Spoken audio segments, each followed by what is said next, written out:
We are under attack, folks, as an explosion was supposedly set off near the border near New York and Canada at the Rainbow Bridge. Now, you gotta ask, is this the beginning of the domestic attacks that the FBI warned us about? The FBI, the ATF, the JTTF, which is the Joint Terrorism Task Force, there's a number of federal authorities both on the U.S. side and also on the Canada side that is monitoring the situation, trying to figure out exactly at this point what happened. What we know is that there was a car crossing into the U.S. from Canada, and what has been described as some authorities as a crash at that crossing there at the Rainbow Bridge, and then a subsequent somewhat explosion is what the FBI is describing. Now, whether or not this was sinister or not is not clear at this point. However, as you can imagine, at this point of entry, it's going to be an uptick in security across that area. So there is more to the story, okay? But I want to ask you guys right now, flat out, what do you make of this? I mean, it's like the FBI had a magic crystal ball hidden somewhere in the Pentagon or something, because if this was an attack, and I'm not saying that it was, but like, what is it with explosions and bridges, huh? But if this will be a confirmed terrorist attack, then Christopher Wray, he knew what he was talking about when he said this.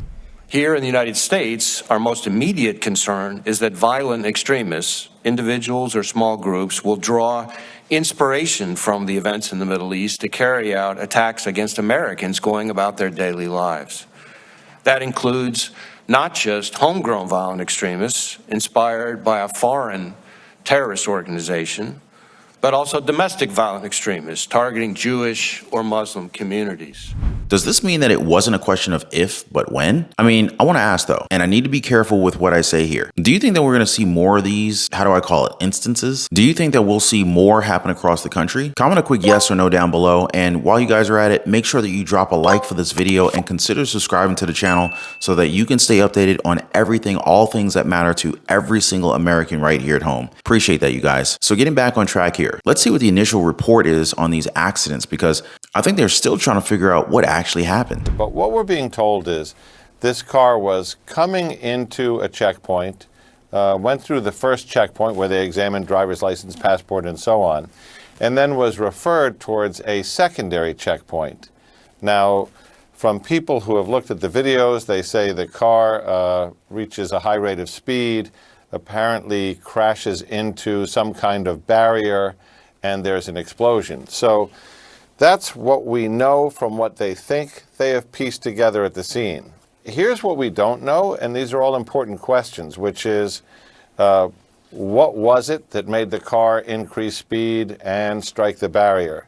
Did the explosion happen because there was something inside the car that blew up, or because it impacted something hard, flipped over, and exploded as a result of the accident? Now I'm going to go ahead and ask you guys, because this is a logical question, and I'm 100% certain that we've got a lot of sharp minds right here in our YouTube audience here. But how fast do you think that a car has to be going for it to cause an explosion after hitting a barrier? I mean, I'm trying to ask for everyone here because it's kind of tough to think that this can actually happen. Not that it's not possible, but you know what I mean? It's possible that a car can catch fire after it crashes, but you got to see this footage. And I hope YouTube allows me, because it's absolutely nuts. The FBI says it has finished its part of the investigation, but there are still many questions about what caused that car to crash, and video from the Border Patrol shows that the car was speeding just before the impact. Video from border security cameras show the white car at the top of the screen speeding, hitting a curb, and then flying up into the air, twisting sideways. And about 30 feet from me, I seen something airborne. I first thought it was an airplane. It looked like slow motion. And I said, my God, it's a car. And it's a vehicle, and it's flying through the air. The car crashed and burst into flames just east of the main Niagara Falls border checkpoint between the U.S. and Canada. Then all of a sudden, I saw black smoke and then fire. The governor later announced there was no evidence it was a terrorist attack. Based on the preliminary investigation, no sign of terrorist involvement in the horrific explosion that occurred here in Western New York. Late Wednesday night, the FBI said a search of the scene revealed no explosive materials and no evidence of terrorism. Well, there you go, folks. Nothing to worry about here. This car flying through the freaking air and causing an explosion is not an act of terrorism. Carry on, right? Also, I love how the governor had to go on air to explain to the people that this wasn't unusual. Something else that we should find normal is the now added focus focus on protecting our power grids. In fact, the NERC recently concluded a 2-day simulation that tested the emergency response and recovery plans if, and that's the word that they're using, if we ever encounter physical or cybersecurity attacks to our power grids. The U.S. warning that Chinese hackers are positioning themselves to attack critical U.S. infrastructure. Eamon Javers joins us from D.C. with some exclusive reporting. Eamon. Hey there, Morgan. That's right. American officials are scrambling to make sure potential weaknesses in the software used to operate American infrastructure have not been penetrated by Chinese and Russian hostile actors. They're focusing on the threat to so-called open source software, which is developed by hobbyists and others and then put into the public domain. Software companies that make infrastructure systems often use large chunks of open source code in their programs, but the fear here is that hackers could be developing this code, releasing it to the public, and seeding vulnerabilities intentionally here. On August 10th, the Cybersecurity Infrastructure and Security Agency, known as CISA, asked the open source community for ideas on how to secure the code.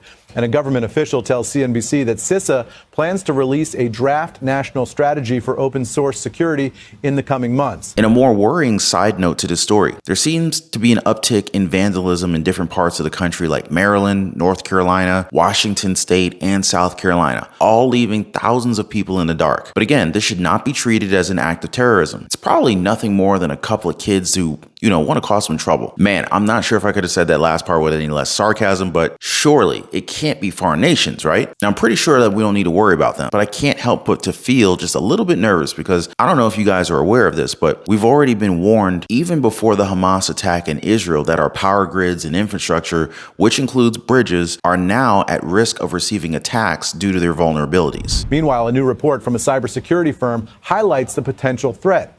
Researchers at Fortress Information Security discovered that 90% of the products used to manage America's electric grid contained contributions from developers who said they were working in Russia or China. And they say Russian and Chinese open source code is 3 times more likely to have vulnerabilities than code produced in other regions. Now, Fortress estimates that the cost to replace all that code would be a staggering $40 billion. So given those huge costs, it's not likely that companies are going to pay to replace all that software. But CISA is making it clear that it believes that software companies that consume open source software should contribute back to the security of that software overall. Just 40 billion? I'm sure us taxpayers can cover that, right? Okay, so why the heck are we even using codes from developers who worked in Russia or China? Like, isn't that insane? Do you think that this will lead to even more blackouts and attacks on our power grid? Maybe a few that will be done by the winter? At that point, only time will tell, but the data is not pointing to good news. But what are your thoughts on this, guys? Should we be worried, or will everything be just fine under the Biden administration? Make sure you guys share your thoughts on this down below, and I just want to thank you so much for hanging out. Keep safe, and I'm gonna catch you guys on the next one.